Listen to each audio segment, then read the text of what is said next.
How do you come up with the right idea at the right time? Is it a gut sense, a calculated response, just plain luck, or something else? Tonight, I'll answer these questions with Howie Busch, America's least handy inventor, and creator of the Dude Robe, a Shark Tank featured product that redesigned the bathrobe to make it cooler for guys today. Along with being Dude Robe's founder and dude-in-chief, Howie has several other products that he successfully licensed to other companies, including his on-hand travel pillow, which can be found in airports around the world and on Amazon. He also sits on the board of advisors of Edison Nation and has coached other inventors and product developers to help get their products to market. Finally, Howie used to be a sports agent where he represented NFL players, broadcasters, and several companies, including negotiating Under Armour's first ever sports licensing deal. With Howie's expertise, we'll explore entrepreneurship and inventing tonight. Hi, Howie. How are you? I'm great. How you doing, Frank? I'm doing pretty well, and I was really looking forward to this. So to start things off, let's get into your origin story. You were an attorney before you became an inventor. Can you talk about some of the cases and clients you've had and what you did? Well, I wouldn't necessarily say that I had cases quite so much, but I'll step back and give you a little bit of like how I became, how I got to where I was up to law school and then in law school, which was kind of interesting. So it started out, my first job out of college, I went into public relations, which was okay, whatever. I didn't love it, and I came up with an idea, and this was this was quite a long time ago, in like 1987, 88, I came up with this idea to do advertising in bathrooms. So I guess you could say I'm like the godfather of advertising in bathrooms, because I went out and raised money, which back then, this was a lot of money. It's probably not that much now, but I raised like $250,000, started a company doing advertising in bathrooms. And we did that for a little over a year. Had some great traction. It was really cool. And then we ended up, for various reasons, we ended up winding up that business. And that's when I went to law school. And in law school, my first semester of law school, I meet this guy. Some guy comes up to me who clearly I didn't know. Big guy. He's like 6'3", 250. And he walks up and he says, "Hey, man, you want to grab lunch?" It was like my first week of law school. I didn't know anybody. I'm like, "Yeah, all right." So we go to lunch, and it turns out he was an NFL player at the time. He was playing in the NFL. Every off season, he was in his third season. Every off season, he would take a semester of law school. So we became good friends, and I had mentioned to him during that semester, I'd love to be a sports agent. Literally. So that was my first semester of law school. I started in January, so that's relevant. That's why he was able to do it. So he calls me up from training camp that summer. It was like August, and he's like, "Hey, man," he goes, "You want to do my next contract?" So during law school, I started representing NFL players. And so when you talk about like cases, I wouldn't say I had so much cases, but I literally during law school was out recruiting players. I was doing his deal. I did other guys' deals, and I built that business. And when you say, some cases, I'll tell you some kind of interesting things was, okay, so I'm an agent. One of my clients was a guy named Bill Goldberg. He was an okay football, played for the Falcons, which is where my first client played for. And Bill Goldberg was just an okay football player, up and down from the practice squad and stuff. And he retired from injury, and turns out he ended up wanting to get into professional wrestling. And I don't know if you know the name Goldberg, but if you look it up, you will check out the name Goldberg. He became one of the biggest guys in wrestling, and I helped him. I did his deal to get him he was about to sign with WWE. There was another league I got him into. Anyway, he just became a big deal. So that was one of the more interesting things. And then I ended up doing Under Armour's first sports licensing deal. And I just screwed up the story, because the truth is there was no Under Armour. Nobody knew what Under Armour was. I get a call from a guy who says, "Hey, I got your name from so-and-so. Can you do like a contract for me? I have a licensing deal with the NFL, but I've never done that before." Guy was working out his grandmother's basement in Baltimore, and I'm like, yeah, I could do your deal. So I do his deal with it was NFL Europe. It wasn't even the NFL because nobody knew what Under Armour was, and it was the first performance like shirts, and so I did the deal and I sent him the invoice for my services, and he's like, hey man, listen, I could give you a couple of points in this, like cash is tight. And my son had just been born, who's now 20, about to be 24 years old. And, my wife and I were talking, and she's like, we have the baby, like, just take the money. You don't know this company, what they're going to compete with Nike and Reebok and Adidas. And sure enough, it was Under Armour. We didn't take the percentage. We took the money that I was owed, and let that be a lesson to all you guys out there.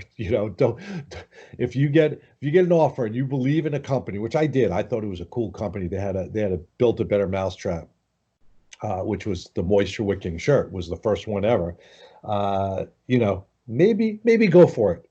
And then the last thing, and this is a good segue, but one of the other really cool things I did, I started representing, in addition to the athletes, was producers and production companies and on-air talent, broadcasters.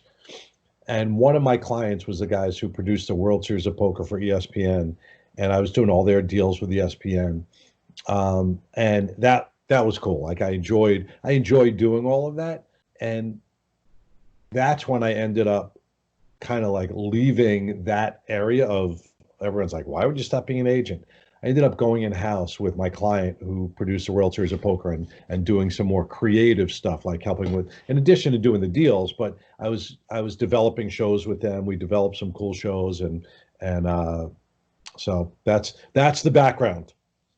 Sounds like a very exhaustive experience and a lot of amazing things you've done. So what would you say you took from those careers, all these amazing opportunities to work with a lot of different people? What do you think you took from those careers and really brought to your inventing career?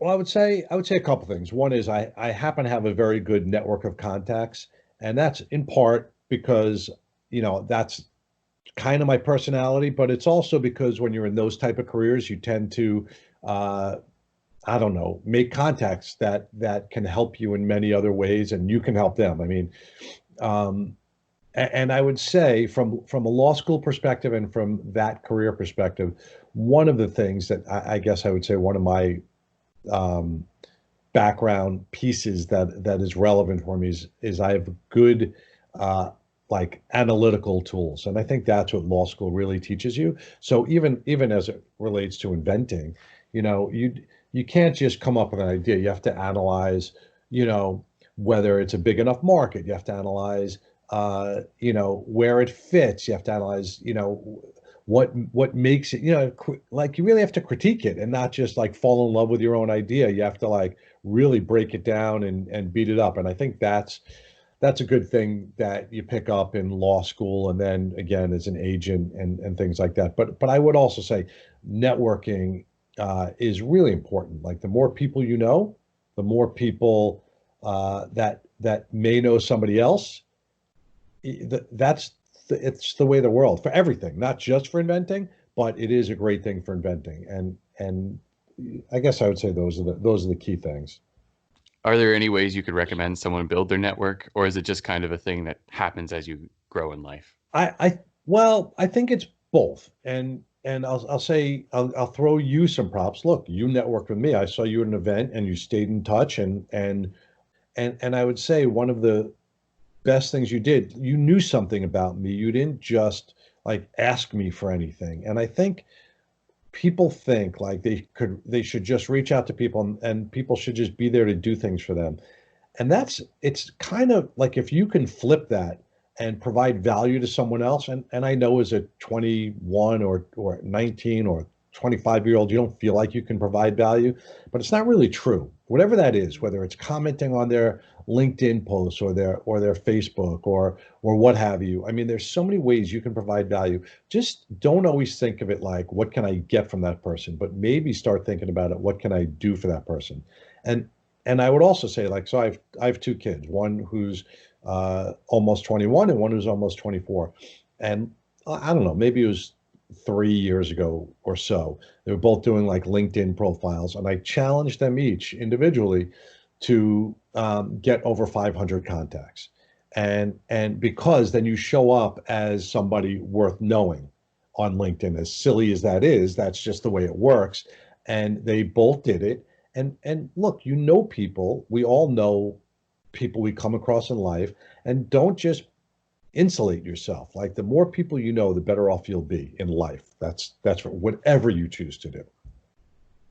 Gotcha. That's very sound advice. And I wanted to move from now you met a lot of people through your law career, but what made you change from your career in working with clients, helping negotiate deals, and starting to work on in-house projects with the poker group? I went to law school, and I didn't go to law school right out of college because I didn't want to be just one of those guys, which a lot of my friends did, who just went to law school because they didn't know what else they wanted to do.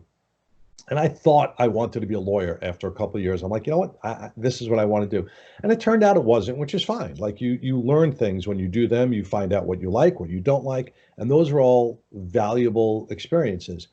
Um, I was always a creative at heart, and I do have this analytical side. I do have good logic and all of that stuff. But the truth is, I what really gets my juices going is the creative stuff. So that's why when I went in-house with my client and I started doing creative stuff and developing shows and things like that and pitching, which I enjoy, and that got me going, and that kind of led me to, I always had product ideas. I just never knew what to do with them. And back when I would have my product ideas back in the day, it wasn't so easy. If like you and I have talked about this. I am not handy at all. You've heard me speak about it. I consider myself the least handy inventor in America. And the fact that people call me an inventor, or I'm part of these inventor groups and people ask me all these questions, I, I feel funny. I feel like a fraud calling myself an inventor because I'm more of like a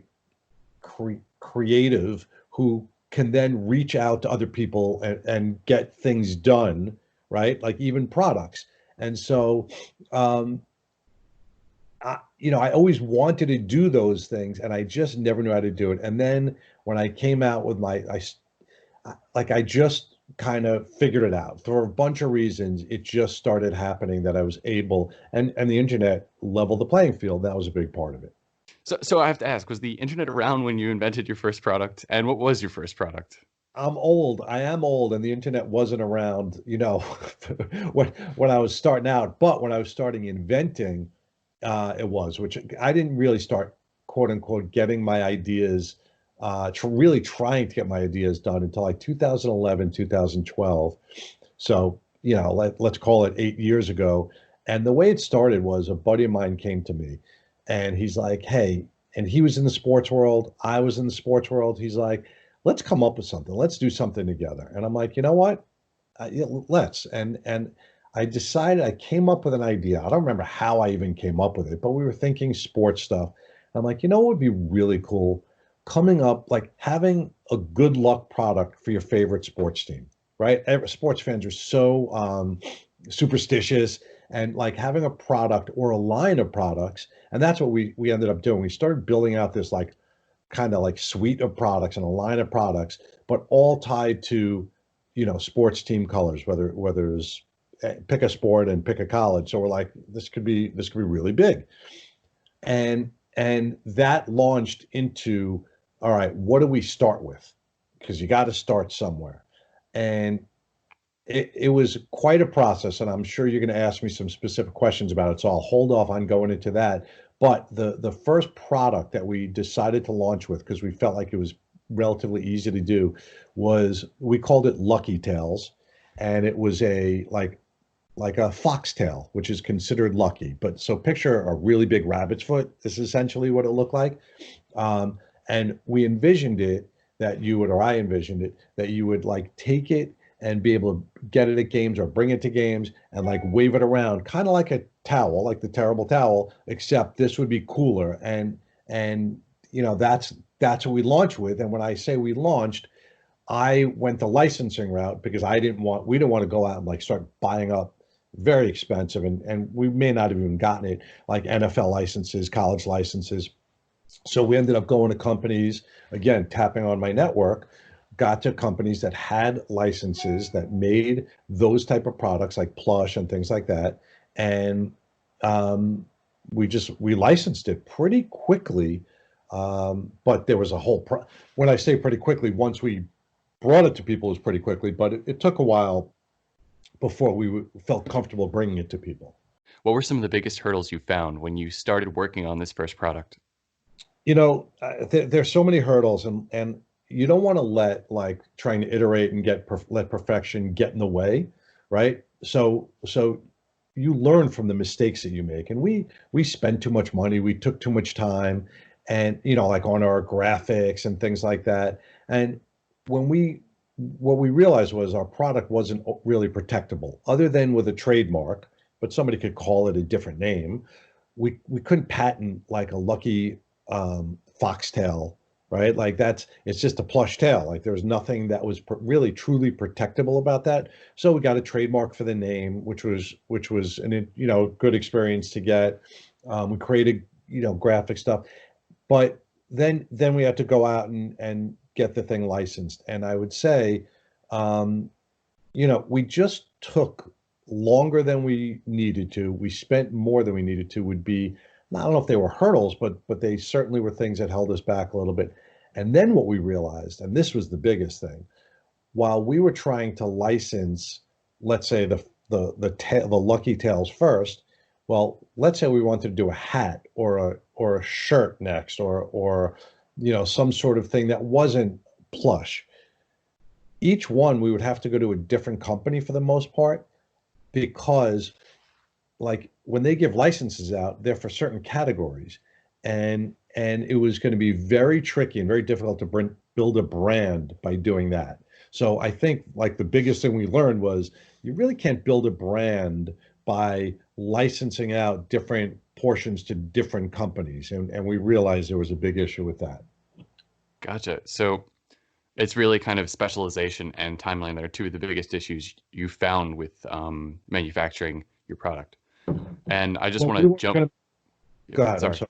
No, you're good. You're good. Please say what you were going to say. We weren't going to manufacture. We were going to license. Like we were never going to manufacture this. That wasn't our goal. Our goal was just to license it, collect royalties. Um, and we went to some. I mean, everybody was interested in it. That was kind of cool. Like we put together a killer presentation deck, and people responded. They got it right away. And the first company I went to licensed it. They ended up not being exactly the best company. We found a company that was really the right company, and this was kind of tricky and interesting. So the company that was the right company, they wanted to do it, but they wanted us to get rid of the first company. And that the first company was really going to focus on like a specific area, like amusements and things like that. The other company was going to be more for retail and in stadium and things like that. And they could have coexisted, but they asked us to get rid of that first company, and we didn't feel comfortable as people, like to our values. We were like, we can't go into business with somebody who's asking us to get rid of somebody who we feel like they gave us that first deal. Like we just didn't feel good, especially for a good luck company to start by whacking the guys who gave us the first deal. It just didn't feel right. That's a really noble thing of you to do. How much do you feel that morality kind of plays into your inventing? Like, would you say that it's important to invent products that do good things as opposed to just inventing it because there's a need and maybe not the most like righteous of needs? Not for me. I mean, I don't think like that. I mean, if I have a game that makes that people enjoy playing, I would do that. If I have a better cell phone case, I would do that. I came up with an idea for what I think is a more interesting like pillow for when you travel, as opposed to I don't like U-shaped neck pillows. I don't find them comfortable or cool or whatever. I came up with something else.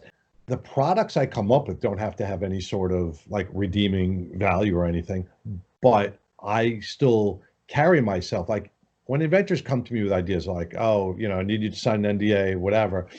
Like, I'm not signing an NDA. I may be working on a product like this or whatever.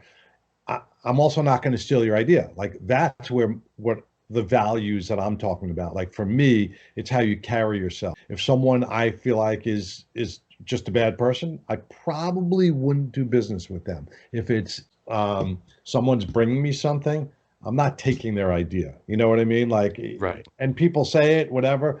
And here's a big thing for vendors. Like, I'm not saying, and it depends what your idea is. If it's a novelty or something that's not overly complex, like you can't be so afraid of sharing your idea that it just lives in your own head. You have to give your idea energy and you have to be willing to share with people. And you can't expect everybody's going to sign an NDA. It just doesn't work.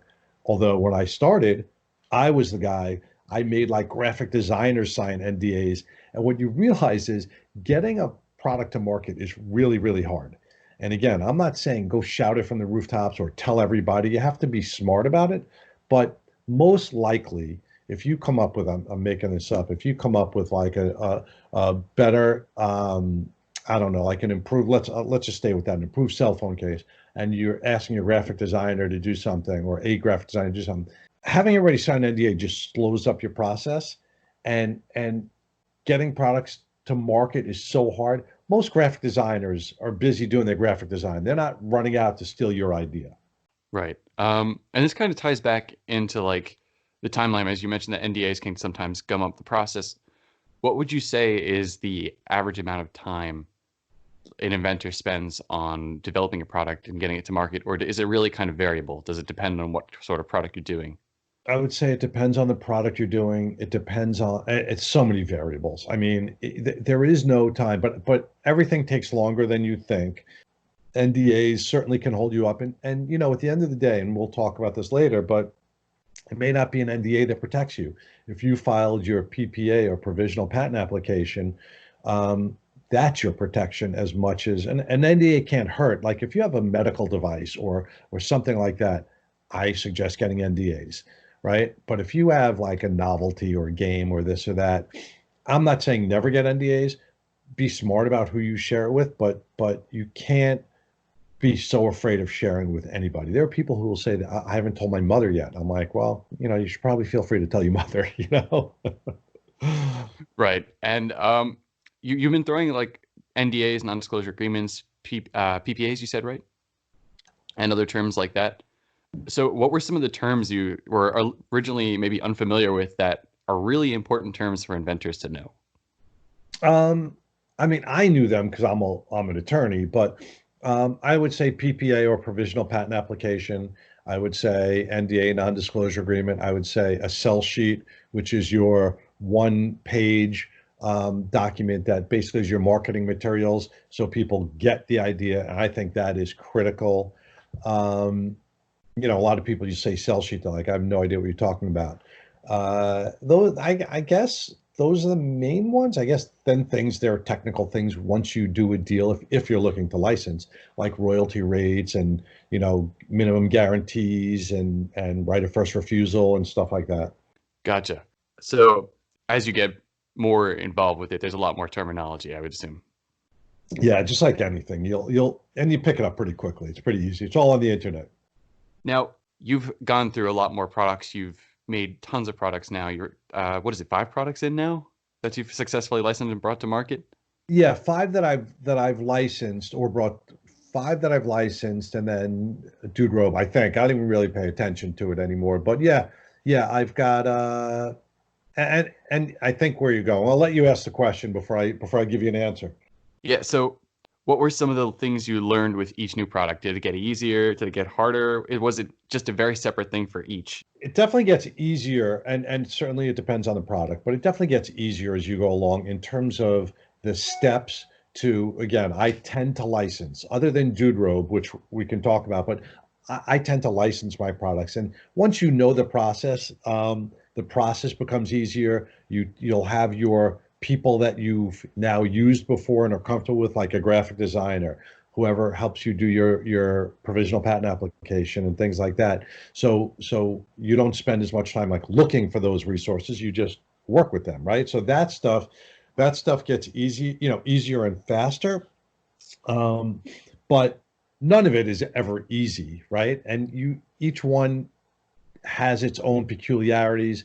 Depends if you're inventing. Listen, if you're inventing only for like one industry or two industries, that also short circuits it because you get to know the companies within that industry. If you're always doing for different industries, then you'll have to research that, and that takes time and develop contacts within that industry. So it depends on how you're doing it. How do you come up with your inventions? It really depends. I mean, I like often enough they just come to my head and I'm like, oh, that would be cool. So that's one way, and then I write them down, and then other ones it'll be like something will bother me when I'm trying to do something, and I'll be like, well, how would I come up with a solution for that? Like, what's a good solution? And so it's either one of those really, or I'll see something, I'll be walking in a store and I'm like, oh, what would be cooler is if it had this or do that. And so I'll write them down, and every once in a while I'll look at them as I'm like finishing up one project. And it's a little different now because I'm so busy with Dude Robe that I don't have a lot of time to iterate and do my own other products. But when I look at them, I'm like, which one really sticks with me, and which ones do I think have the most potential, have big potential, have big market, and do a little research. And if it's one of those where I can't stop thinking about it, which is what happened with Dude Robe, and it certainly happened with the pillow. It's the one I can't stop thinking about, and I start doing some research, and I feel good about it, that I'll end up putting more time, energy, and resources into. Gotcha. Now we've been foreshadowing Dude Robe a bit, so can you tell me the Dude Robe story? Yeah. So, again, how I come up with ideas. This is exactly how I came up with Dude Robe. So every day I'm showering, and my wife would shower before me, and she'd be getting ready like for work or whatever, to get dressed, and she'd be wearing her robe, she's doing her hair, she's whatever, and she looks so comfortable. And there I am in my shower, and I am not a robe guy. I've never been a robe guy. I may have worn one in a hotel once or twice, maybe. And I'm like, okay, I'm not a robe guy, but I am a comfort guy. I like to be comfortable. So I'm looking and I'm thinking, I'm like, what would I wear? I'm like, I wouldn't wear a robe. And I have a towel obviously hanging outside the shower. And I'm like, I would wear a towel, but a towel's not that cool to wear. So I'm like thinking about it. And this is going on for 2 weeks. Every day I'm in the shower and I'm looking and I'm like thinking about it. And by the way, that's one of my two best places for coming up with ideas. One is the shower, and two is just driving. So those are my two places. And so I'm in the shower and I'm like thinking about it. And one day I turn, I see there's a hoodie hanging next to my wife's robe. And I'm like, and I know hooded robes exist, but I'm like, well, if I combined a towel inside with a hoodie outside, that could be interesting. So, and I'm like, it was like one of those aha moments.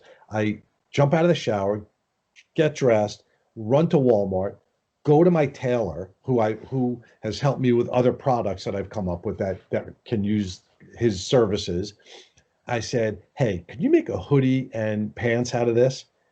And literally a week later, he was finished for like $120 or something. I had my first prototype. Now, it was a hoodie and pants that was made out of towel, but you can envision the outside being, sweatshirty. And I will tell you, it was way cooler than I thought. And I showed it to my son, who at the time was, I don't know, maybe he was 17, 18. He loved it. I showed it to a couple of friends. They loved it. And again, remember, I'm telling you, I'm showing these things to people. I'm not protected. I have no protection at all. And so in terms of worrying about it, and that's how I came up with it. And then, in terms of like, what next, right? Like, okay, so now what do? I have this idea, and I went through a bunch of steps of research and all of that stuff to make sure there's nothing really like it in the market, and I didn't see anything. And at the time, I not only was working on other ideas that I was licensing, I was coaching other inventors, and I was thinking about it, and I realized apparel is very, very difficult to license. So, meaning license out to another company to make. You can license in like Disney or NFL, licenses, but to license out is very difficult. And in large part, it's because it's very difficult to protect it. Unless you have a technical fabric or something, a utility to it, it's hard to get a patent for apparel. It's not impossible. Plenty of people have done it, but it's just trickier. And mine, frankly, wasn't, it was different, and it was different looking and had some cooler elements to it. So the way I designed it, it was shorter than a regular robe. It was had a belt that was permanently attached. It had tighter sleeves. So it was basically like a hoodie meets a robe. And it also had shorts and pants that were, and a hoodie, actually, like a regular over the head hoodie that had the same materials as mine, which is sweatshirt outside, towel inside. And I thought about it. I'm like, all right, how am I going to find out if the market even wants this thing? So I decided I would do a Kickstarter. I wanted to do a Kickstarter anyway. I was coaching other inventors. It's such a great tool for an inventor to even understand. So even if I failed, and what I did was I started really digging into research on the internet about how to succeed at Kickstarter. And I spent like several months like really researching it, getting my product ready, getting my manufacturing down and all of that. And I decided to launch a Kickstarter. And that's kind of how it all began. Gotcha. So you would say Kickstarter is a really good platform to just get your product out there, get funding, get a lot of these things that would, if you don't pursue it, would be somewhat difficult to get? I think it's a great option. And so I had no idea whether I would succeed or not. And listen, as a guy who was at the time, like, just north of or right around 50, like my friends didn't really know Kickstarter. In fact, I asked them, many of them, like, you know what Kickstarter is? I would say 90% said they know what Kickstarter is. I said, well, tell me what you think it is. And they would say, oh, we like donate to your, thing, or we get ownership in your thing. And I'm like, no, that's not it. For products, it's literally just placing a pre-order for that product. And I decided to launch, I wanted to launch in January, February, which are more robe-like months when people are thinking of warmth and robes and things like that. But because of like issues, and you're going to run it as an inventor and product developer, you're going to run into issues all the time. And you have to fight through those and like not let them get you down. I had a couple that easily could have derailed me, and I could have said, you know what, I'm not doing this. One of them was getting my samples just took way too long. And so I was going to have to launch end of May. And who wants to have a bathrobe product like in June, which is when I launched May 29th. And I made a decision. I'm like, screw it. I'm not waiting till October. I wanted to get this thing done. It was taking up too much of my life, frankly. And I had set up my Kickstarter based on everything that I read and learned about how to succeed on Kickstarter. And again, doing that research is really important. And then 2 weeks before I was ready to hit launch, I had a marketing company ready. I could pull back, but I really was committed to going forward. My manufacturing gets all messed up. So I said to, you really need to make sure your pricing is right if you're going to do a Kickstarter. So I had a manufacturer lined up, and I said to them, look, you've confirmed this for me 3 times. Just humor me. I just want to make sure this 4th time that it's the same thing. If I hit my funding goal on Kickstarter, you set a goal, and if you exceed that, you have to go make the product. I set my goal at $25,000. I said, if I do $25,000 across these 4 products, right? It was a robe, shorts, pants, and hoodie. I only have a few hundred of this. I may only have a few hundred of that, a few hundred of that. That'll be $25,000. I said, and that's my price. I'm making up the number. $20 that you said is my price. Again, 3 times they had said, yes, that is the price. The 4th time she goes, oh no, that's not the price. I'm like, well, is it $1 more, $2 more? Okay, fine, I can deal with that. She goes, no, it's triple. I said, so you're telling me instead of $20, it's $60. And she said, yes. I said, so that means the more that I sell, the more money I'll lose. So that's not going to happen. So literally within that 2-week period, I had to find a new manufacturer, and tapping on my network and tapping on friends who I knew were in the apparel manufacturing space. One of my friends came through literally 3 days before I was going to hit start on my Kickstarter campaign. He came through. So I always like to say thank you, Rich. He really helped me out and was able to help me. So, but anyway, my point is to really answer your question, I think Kickstarter is such a valuable tool if it's the right type of product, if you're willing to put in the work. Many inventors have come to me and said, I tried Kickstarter, it didn't work. I'm like, well, what'd you do? And they would say, well, I did all the video and the images and I put it up there and nobody came and bought. And I'll go look at their campaign and like their friends and family didn't even come and buy. And you can't succeed at Kickstarter. I shouldn't say you can't. It's really unlikely to succeed at Kickstarter unless you have your network, your people buying to start it off to show that it has some energy to the campaign. And I hit my funding goal of $25,000 in 2 days. And 5 days after that, the head of casting of Shark Tank tweeted at me saying she wanted to talk. So wow. I think Kickstarter can be an incredibly valuable tool. It certainly was for me. And I did just under $70,000 in the month of June selling a bathrobe to men, which it's more of a female, robes typically, more women buy robes than men. And then factor in that it was in June. So the fact that I did just under $70,000 was pretty good. Congratulations. Seriously. Holy cow. Thanks, man. That's wow. So you nearly tripled the amount of funding you wanted in like a month. Oh my God. Congrats, Howie. That is an amazing goal. Thank you. And an amazing achievement. But you would also mention that Shark Tank reached out to you. That's right. Now, what was it like being on Shark Tank? I mean, it was cool. It's every inventor and entrepreneur's dream. I don't know about every, but most that I know.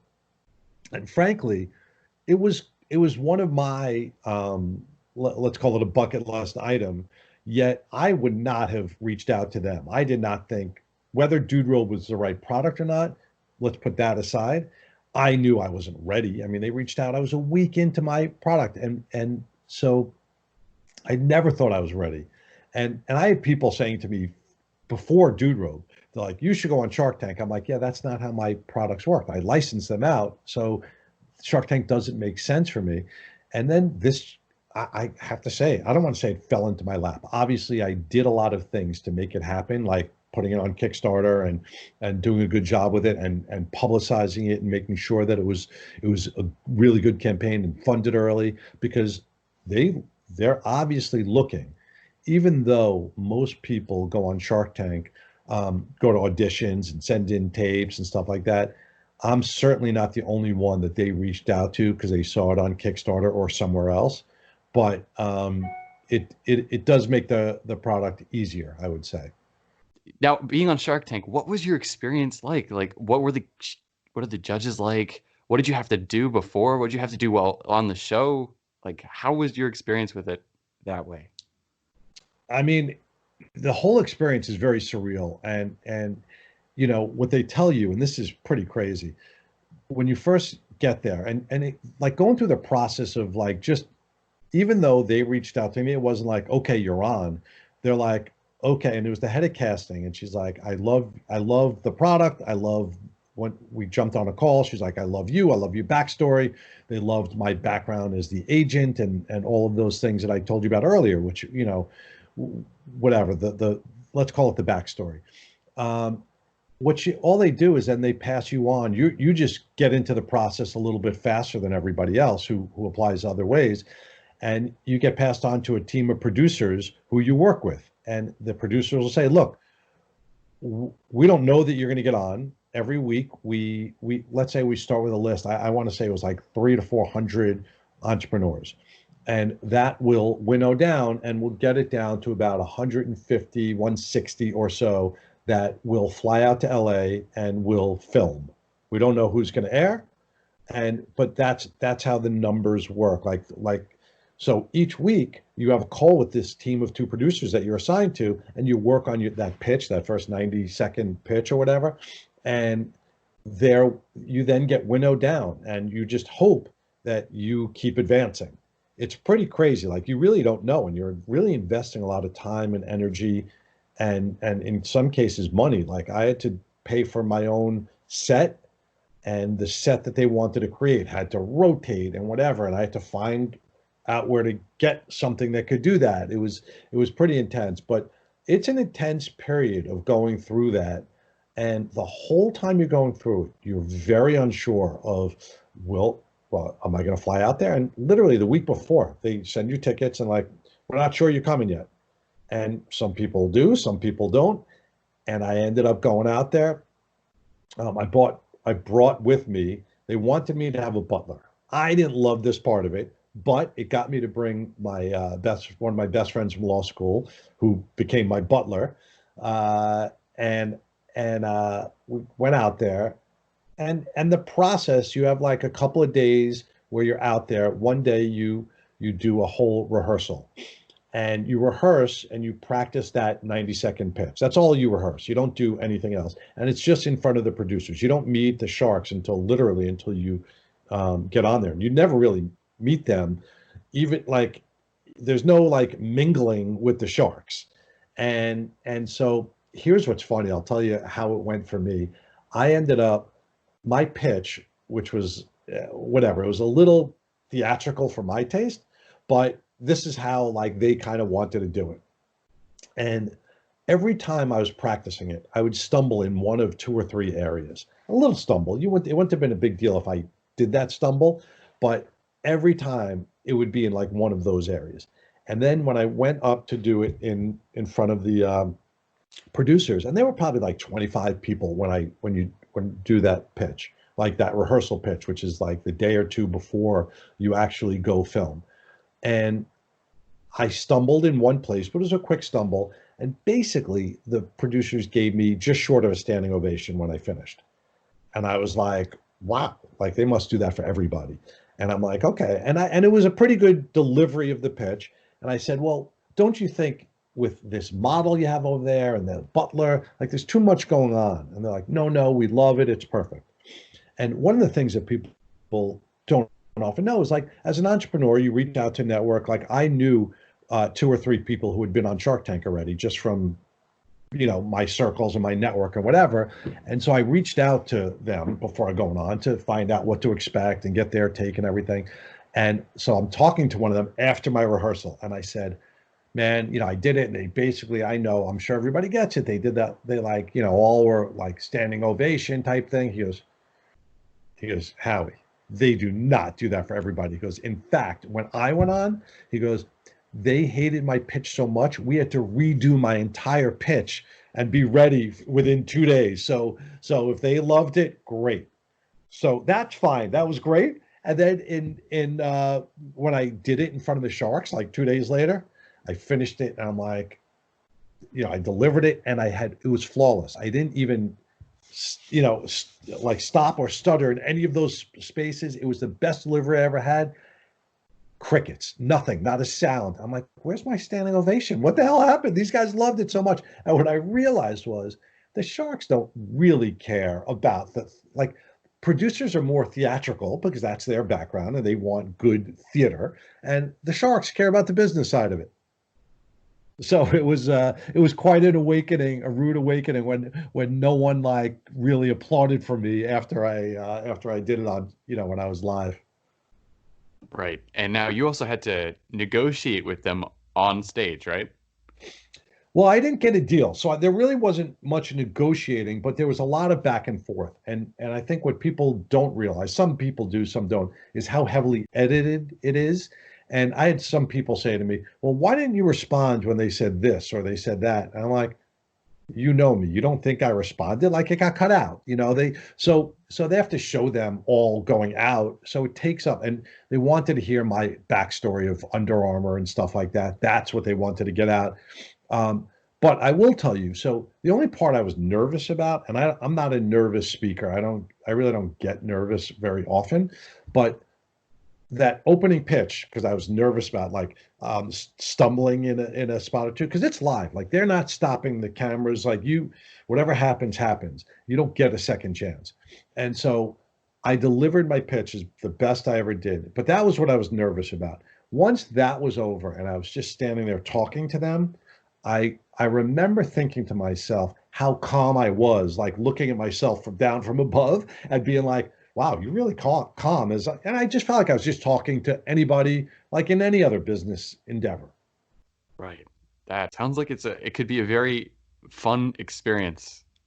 It can be, but so here's what's interesting. So when I went there, I knew I was too early. So I figured I was 75% unlikely to get a deal, 25% likely based on pure ego, thinking I'm so damn charming and they're going to like this and they're going to like me. So I'm going to get a deal, but only 25%. I then go on, I then don't get a deal. And I'm thinking to myself, oh my God, I'm a realist and I didn't expect to get a deal. I just told you I was 70%, 5% unlikely. I still was really bummed out for like a week. I'm like, why am I upset? And I couldn't help but be upset. And I think that's ego. I think that's competitiveness because even though I didn't expect to get one, you still want to get one. And then, by the way, you don't even know if you're going to air. The numbers are staggering. So 40,000, at least my year, 40,000 people applied, 40,000 companies. 260 to 200 will go to LA to film, and like 80 to 100 will air. Think about those numbers. That's 1/4 of 1% of people who apply air. That, like, I'll put it in perspective for you. 5% of people who apply to Harvard University get in. 1/4 of 1% of people who apply to Shark Tank get on. So when you leave there, you don't know, like, so what that means is if 160 shoot, let's just say, and only 80 to 100, let's say 100 will air, you're 2/3 is approximately likely to air, but 1/3 unlikely. So for me, if you're if you already have a business, not a big deal. But if you're a new business, and I didn't even have a website up, so they told you, look, if you're going to air, we're going to tell you 2 weeks before you're going to air that you're going to air. So you leave and you're like, you have no idea. So I start seeing people that I met while I was there, other entrepreneurs. I see them start airing in November, December. And now you start thinking, I'm not going to air. December, I get an email, end of December, you're airing January 14th. I was like, oh my God. All right. My goods just got in the country. I'm trying to fulfill that for my Kickstarter campaign. I now have to go and build a website. So now I run and get a website built. My website was finished that night at 8 o'clock, literally an hour before I aired. So it is a crazy, crazy experience because you're so unsure. And if you don't get a deal, you feel like, I'm not going to air. And it wasn't, it was not a waste of time, but if you don't air, it's kind of a waste of time, And like I met people out there who got deals and didn't air. Like it is like a very, very, scary is not the right word. Like you've invested so much time and energy and money into this whole process, and it really sucks if you don't get to air. Now, post show, there's a couple things that I think people aren't really knowledgeable about. Like, what were some of the other benefits aside from getting airing that you were able to get from working with Shark Tank? So airing is huge. First of all, like a lot of people, like I said, will go, they'll film, and they won't air. And that's devastating. That can be really devastating, to a business. And for me, I guess I would say airing was huge because it put us on the map as a company, right? Like I didn't know whether I was going to continue with Dude Robe based on, listen, $70,000 in a month is nice, but where do you go from there? And so you get a lot of credibility from being on Shark Tank. It's almost like being on Shark Tank is the new, and I think more relevant and timely as seen on TV these days. But the other thing, which is really cool, is you can become, and not everybody does, be part of this like private Facebook group. And I knew about it because the guys before me who I was friendly with told me about it. And this group is so incredible and so helpful to each other. And you know how people talk about being part of a mastermind group or other groups where you have like-minded people helping each other out. We share different, like, best-in-class resources. We'll share, okay, what's working on Amazon for you? What's working on Facebook marketing? What are some other things? In fact, we were just on a call. We did this week. We did 2 different Zoom calls with like, there are probably like 20 of us on there. And by the way, in this group, there's over 500 of us in there. It's incredible. And so like, you may say like, all right, I want to get on QVC. Does anybody know anybody there? People throw it out. Being part of that group is, if you ask, I would say everybody who's ever been on Shark Tank and who's in this group, the best part of being on Shark Tank, I would say that over 80% of people would say being in this group. Other than the notoriety you get and the credibility you get from having been on, which is great, it's this group is unbelievable, and I've become friends with a lot of people. And again, the most successful people in the group, and I think this goes, as a carryover to everything you do in life, and I said it earlier, is the ones who give the most tend to also get the most, because people are willing to do anything for them because of the giving. Right. You've not just given back in that group, but you've also given back now as being the Chief Innovation Officer and a consultant for the Billy Blaze Design Group. So what have you done with that now that you've gotten a lot of experience on Shark Tank? You've founded Dude Robe, and you also now are a consultant. Like, how have you brought those experiences and helped other people with their products? Yeah, so Billy Blaze Design it predated Shark Tank. Billy Blaze Design is just what I do my inventing. That's my inventing company. It's just me. So I run all my products through that. And the reason it's called Billy Blaze is like I said earlier, I was always an idea guy. I always had these like crazy ideas, whatever. There's a movie from, I want to say it's the early 80s, called Night Shift. And there's a character, there's an actor named Michael Keaton who is still acting. You can see him he was in The Other Guys. He's in a lot of stuff. Anyway, he's awesome. His character was Billy Blazejowski, Billy Blaze. And he always came up with ideas. He carried around a tape recorder with him. He was working in a morgue, for God's sakes, but he carried around this tape recorder, and he would like put on, when he had an idea, he would talk about edible paper. And then he would talk about feeding mayonnaise directly to the tuna fish. Call Starkist. Like, that's what he says in it. So he was a great character. Like people my age, like you quote movies, whatever, very quotable. And my friends in college used to call me the idea man because of Billy Blaze. And so that's why he always had these crazy ideas. And I just thought it was a fun thing to call my company. So doing that, I was helping before Shark Tank. I was, as I mentioned, I was part of the InventRight community. I was helping a lot of other inventors get their products to market, and a lot have successfully. And now, as I have time, I've spoken at the Patent and Trademark Office the past 2 years. They have something called Invention Con. I have people emailing me all the time and LinkedIn messaging me, and I can't always help. I don't always have the time. When I do, I try to. I'm pretty active in the inventor community. And so as part of Billy Blaze, I'll do my products. And I've never partnered with another company. People ask me all the time, like, well, why can't, you just partner with me and I'll split it with you? And I'm like, I don't have time to do my own things, right? Much less yours that you may be passionate about. I'm not. So I'm also became involved with a company called Edison Nation. They asked me to be on the board of advisors. And we recently shot a TV, they did a TV series and asked me to be a guest judge on it. And so, I met a lot of inventors through that, but one in particular I saw, and I'm like, wow, I really like it. And I started helping the guy, and he asked me to be involved in it. And this is the first time I said yes. And I'm now helping him try to license his product. And I helped, I worked on the sell sheet with him, worked on the PPA with him, and now getting it to people. While I won't talk about what it is right now, it's really cool, a really cool kitchen product. And I think it has really big potential. So, it distracts a little bit from my time at Dude Robe, but, I'm so focused on things that are going on with Dude Robe right now that takes up most of my time. Right. Now you've been a judge now. So how do you feel that experience is, how do you feel that you're now the shark as opposed to being the one being judged by the sharks? Well, I don't know that I would call myself a shark since I'm not investing money in it, but it's so funny. Like, I'm always reluctant. People say, what do you think of my idea? And that's what you have to do as a judge, obviously. What do you think of my idea?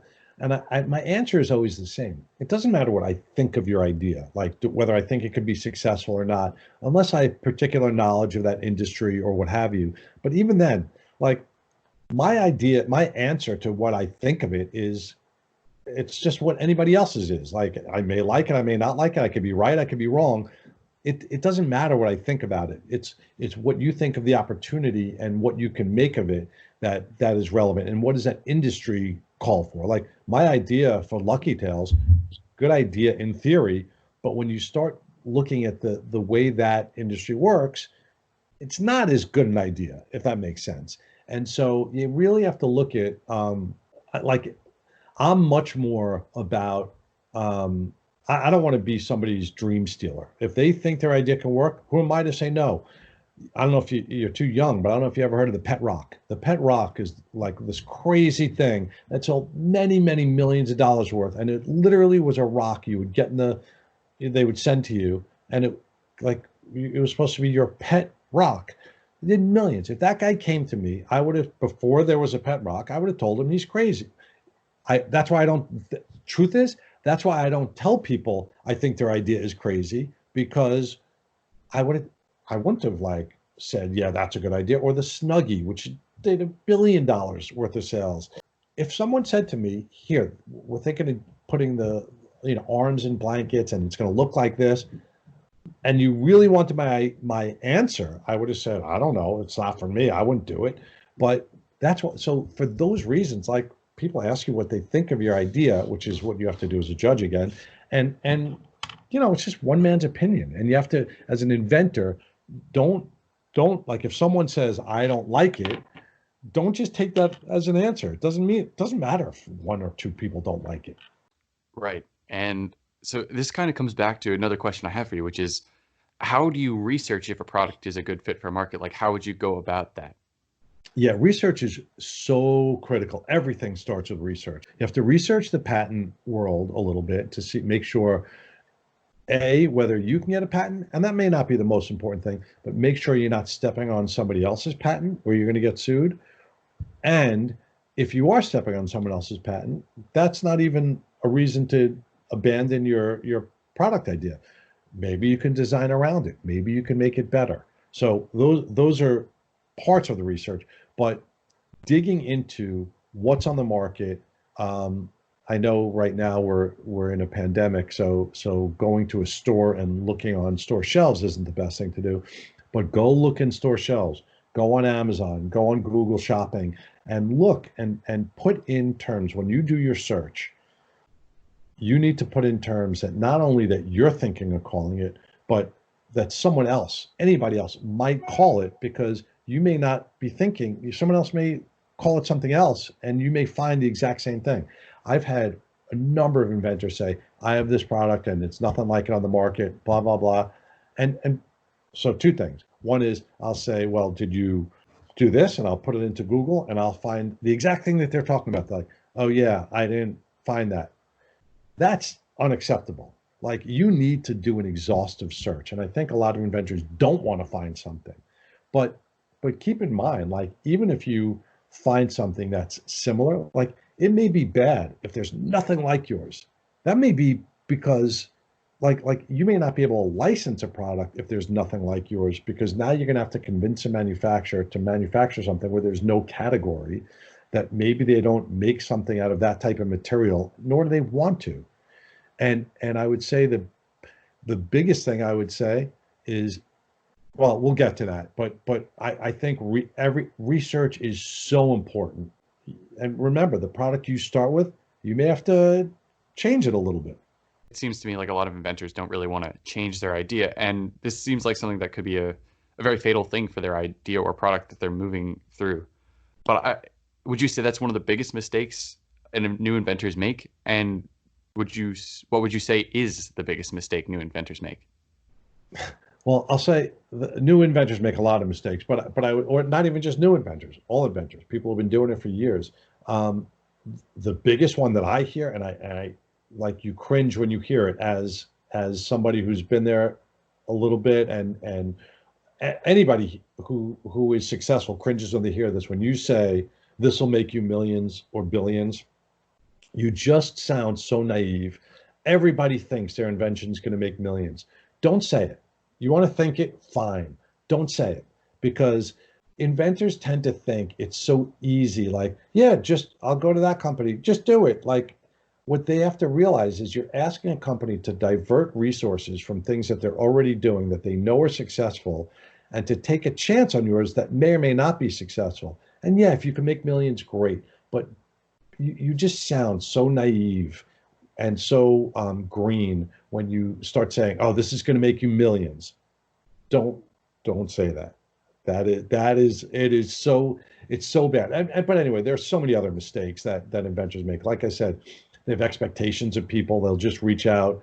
They'll send. I get emails from inventors or LinkedIn messages, and it'll be like a 20 or 30 or 40 line long block email. I don't even want to read it. It looks like so much work. You want to reach out to, forget me, but you want to reach out to somebody. I wrote an article on this actually, and I posted it on LinkedIn about how to cold email somebody effectively.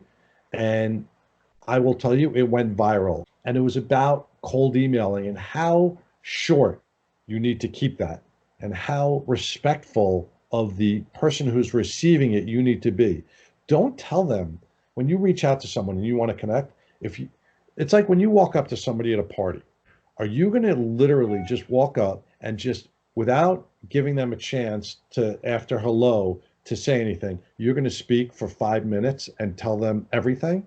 It's just not natural. So don't do that over email or LinkedIn messages. Just send something that is like, interesting, or ask them one simple question, but literally have white space. Don't send somebody a dense paragraph of 20, 30, 40 lines that tells them everything. Like it's just so presumptuous, and it shows up as work to somebody. Nobody wants that, especially somebody you don't know. Right, right. So essentially, the same rules apply in emailing that apply in real life. Yeah, just be respectful of the other person. And don't get mad. You, like, so many inventors waste energy. That person's a jerk. They never got back to me. That person's a jerk. They told me they would get back to me. They didn't. They never called me. Like, that is such wasted energy. Like, you should expect most people aren't going to get back to you. And the people that, don't be mad at them because they don't owe you anything, right? If I literally took every phone call that someone said, just give me a half an hour of your time. When am I doing my own stuff? I don't know you. I don't know anything about these people who are reaching out to me. And they're just saying, I have an idea. I want you to tell me what to do with it. Like, I'm sorry, like your email or your LinkedIn messages build up, and it may fall to the bottom and you don't remember it and you don't see it. But so don't be mad. That's just life, right? That's how life happens. But to be so presumptuous, how the best one I would say that recently happened, from a positive side, someone just sent me, by the way, from a negative side, a 40-line block paragraph of their thing. I don't even know what it is. I skimmed it. I'm like, this is too much work, and it whatever. It's unfortunate, but someone else bought a dude robe. I saw their name come across in my customers, and then she LinkedIn messaged me, "Hey, love your stuff. Just bought a dude robe. I'm launching something. Had a quick question for you. Can I email?" And it was short. She did something that wasn't just for her. She became a customer. And I'm not saying everybody needs to buy a dude robe. That's not my point. My point is maybe interacting with somebody's content. Maybe it's, I don't know. There are so many things that you can do that, or even just referencing, I saw you speak at such and such. I saw your video on this, whatever it is. And again, I'm just saying it in reference to me, but for anybody else, there's got to be something that doesn't make it all about you, asking them to do something for you where there's no reciprocity. It's all about making sure it brings value to both people. Just to pivot on what we're discussing, I wanted to ask you, what advice do you have for inventors and entrepreneurs when unforeseen occurrences change the economic landscape? I mean, we're in the middle of a pandemic, as you said. Like, what advice do you have for inventors and entrepreneurs when, crap hits the fan? I guess I would say there's always opportunity that comes out of these things. Kickstarter and Indiegogo started like oh 09, after the '09 financial crisis. There will be people who will be able to figure out things that will be, again, whether it's masks, like you start seeing already, designer masks popping up, developing and changing and doing things that are taking advantage of, and I don't mean in a negative way, taking advantage of, but there's opportunity. And so come up, like, I know somebody who just launched, one of my Shark Tank friends actually just launched or just finished a Kickstarter for a card game. And it was like a new twist on Old Maid. It's called Bold Maid. And again, she launched it before it got really bad here, but it was going through when it got really bad here. She did $175,000 in the month that and it just ended. And you would say, oh, it's a pandemic and people losing their jobs. But the truth is, people are stuck home. So a card game is a great idea. And it celebrates women, and which is obviously should always be done, but is particularly hot right now, at this point in our country. And so there's always opportunities that come up. And I would say, yes, things are tough right now. Dude robe sales, frankly, are very good because people are looking for comfy clothing and what have you. And so, there's opportunity that I have right now. So I guess I would say, keep your head. Eventually, things will come back. I reached out on that product I told you about that I got involved with. I reached out to a friend of mine who's got a very big company. And like when you're reaching out as an inventor or product developer, or even if you want to get a sale, don't send somebody something and say, please look at this. Be respectful and say, is it okay if I send you something? And that starts the dialogue. And typically people will say yes. And that also gets them in the mindset of saying yes to you. Just to continue on helpful pieces of advice, resources and stuff, are there any books, shows, courses, or other resources you might be able to recommend to budding inventors and entrepreneurs? Yeah, the one I would say, there are a few, and one that really was interesting for me. There's a book called One Simple Idea by a guy named Stephen Key.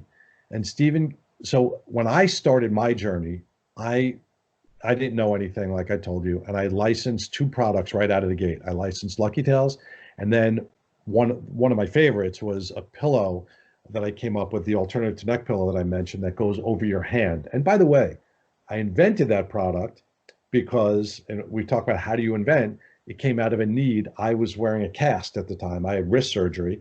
I was wearing a cast, and I sleep on a plane. I put my hand on my face, which you shouldn't do anymore, corona-wise. And so my face was getting scratched up on my cast. So I'm like, I wish I had something to put over there. And so I put a sweatshirt over it, and I'm like, oh, a pillow would be cool to have there. So I developed that, licensed it, and it's in Hudson News around the world right now. It's called the On Hand Pillow. You can look at it on Amazon since no one's traveling right now, but it's a cool little pillow. My point is, I licensed two products. I was in Barnes and Noble, and I see this book called One Simple Idea, and I'm like, start leafing through it, and I'm like, oh my God. So I buy it, I read it. It was exactly what I had just done. It laid out the process that I took to get two products to market by licensing. It laid it out. I emailed the guy who wrote the book, which I've never done in my life. And an hour later, my phone rings, and it's that guy, Stephen Key, who wrote the book. And that was in like 2011 or 12. And he and I have become friends, and his company is Inventor. I've gotten very involved in the Inventor community. I was coaching with them. I was doing a lot of different things with them. I was just on their, I was on their podcast, but I was on a couple of YouTube videos with Steven talking about different stuff with Dude Robe and manufacturing your own product as opposed to licensing. But they're a great resource for licensing. Inventor puts out a lot of great stuff. Edison Nation is another good resource. And whatever it is, like there's a Facebook group called Entrepreneur Exchange, which I think is pretty good. You should become part of one or two communities that has people, again, if it's inventor communities. If it's something else, communities that are complementary to whatever it is that you want to be doing. Right. And don't just be, I mean, if you want to start out as a lurker, and somebody who just is a bit of a stalker, that's fine. But comment on other people's things. Be a giver. That's how you give. You comment, like, share your ideas, other people's things, and you'll see it'll come back to you. You have to give things energy. You have to put stuff out there. I have one final question for you, Howie. What would you define as personal success for yourself? So personal success, I'm going to split that up because there's personal success and business success. And I'm going to say for me, I consider personal success like family and friends and things like that. And so I don't really think you're asking about that. But I will say that they're tied together in that I don't think you should let your business success in life preclude you from that personal success, whatever that is. It was always really important for me to be at every one of my kids' sporting events and things like that. And I coached, I was really active in that. So, and I have a wide group of friends and we stay in touch. We're doing, my college roommates, I have a Zoom, happy hour later this afternoon. I'm going for a walk with some other friends later. My kids and I were doing, and one of my son's girlfriend were doing TikTok videos last night. So friends, and we had a Zoom thing with a bunch of other friends the other night. I think that maintaining contact and being part of friends and family is really important. So that for me is, I don't know how I define success with that other than having, those close relationships are really important to me. And in terms of business success, I would say that my first goal is to build Dude Robe. I have so much exciting stuff going on with Dude Robe right now. I'm about to launch my version 2.0 of the robe, which is going to have some really cool qualities to it, including like recovery elements. It's going to have some temperature control elements, some cool skin benefits. And I'm probably going to do another Kickstarter, so I'll keep you posted on that. And so I want to build Dude Robe into more of a brand that has wider product offerings, and this version 2.0 is going to be the launching point for that. We've got so much exciting stuff. I've been getting into pro sports locker rooms, so the Knicks, the Nets, the Utah Jazz, a whole bunch. Zion has one. Giannis from the Bucks. The Greek Freak has one. Kyrie Irving ordered one. So I want to take over the locker rooms. I have big ambitions for it. So my goal is to continue that and then eventually either IPO or sell it or what have you. But I do think there's a lot of possibility to expand the brand. So that's one thing.